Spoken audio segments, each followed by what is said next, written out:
Hi, my name is David Emerson. I'm a long-term myeloma survivor, myeloma cancer coach, and director of People Beating Cancer. Welcome to what I think is a very, very interesting vlog post. This post essentially was sparked last week by a survivor sending me, I get these things all the time. I get notes, questions, comments, etc. This is a really important one, and I'll tell you why.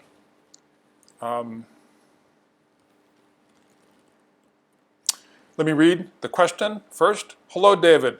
I was diagnosed with multiple myeloma in August of 2008. I don't remember being given a stage. I received an unsolicited diagnosis of living 3 years from 2 doctors. The oncologist simply said that there was little she could do for me. The only drugs I have used to treat my multiple myeloma have been Revlimid, otherwise known as lenalidomide, and Zometa, bisphosphonate, bone strengthening drug. In the past 12 years, I have used Revlimid 4 times and Zometa quarterly. My response, the 4 key issues that little comment highlighted. 1, all newly diagnosed myeloma patients must, I encourage you strongly, must see a myeloma specialist. I'm not saying you have to always work with a myeloma specialist or move to the Cleveland Clinic or move to the Mayo Clinic or Dana-Farber.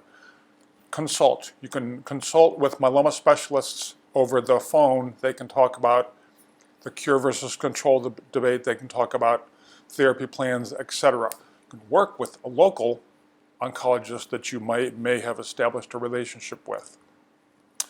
2, my point is, in that question, clearly that oncologist didn't know much about multiple myeloma. That's bad. You deserve a myeloma specialist who knows more. 2, the standard of care therapy for early stage newly diagnosed myeloma patients is much too much chemotherapy, in my opinion.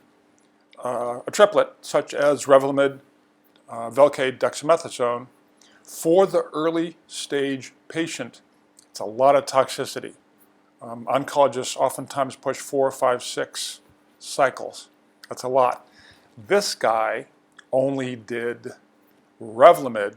This is like low dose maintenance therapy. Oftentimes also it's used for senior patients, elderly, over the age of 80. Just a little bit of toxicity to manage his myeloma. Very important stuff. Much better balance of quality of life and quantity of life. 3 is really sort of an adjunct of 2. Multiple myeloma patients, survivors, can live longer, higher quality lives on average by undergoing low-dose chemotherapy combined with integrative therapies. Studies confirm that a number of supplements, curcumin, which you may have heard of, can enhance Revlimid. Something to consider. Certainly also exercise, nutrition, detox. A lot of non-toxic, non-conventional therapies for you to add to low-dose Revlimid, low-dose maintenance therapy. And 4, finally, the more chemotherapy a newly diagnosed myeloma patient undergoes, the sooner he or she reaches multi-drug resistance. All myeloma patients eventually face the day when their myeloma no longer responds to chemo. That's called multi-drug resistance. By undergoing lower doses, this patient really is sort of putting off multi-drug resistance. Something to consider.